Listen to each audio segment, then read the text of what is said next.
In this video tutorial, I'm going to go over the Canva app font frame, which is going to add a little bit of creativity to your designs in Canva. Check it out.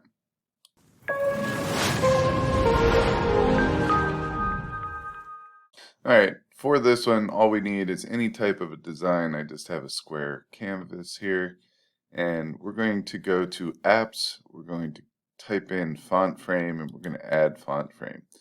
So if you take a look at font frame, what it's going to do is it's going to allow you to put a picture inside of your fonts, inside of your text, so it's pretty cool. So in this case, it's block text. Here it says hello. We can change that down here. Let's just say that we're going to the beach. Alright, and then you would go in and you would add any file that you want. I just chose a beach picture here.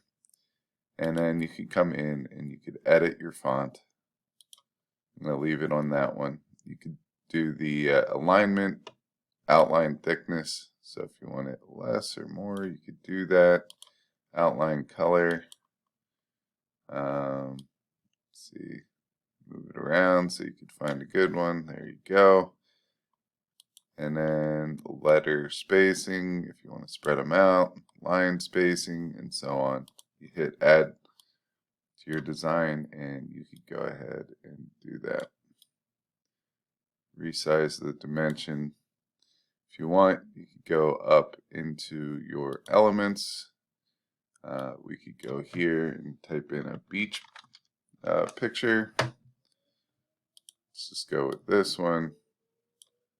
Alright, we'll drag it and set it to the background. We're going to line left layer. Alright, we're going to send it to the back. And now we have our beach. Get more of that palm tree in there.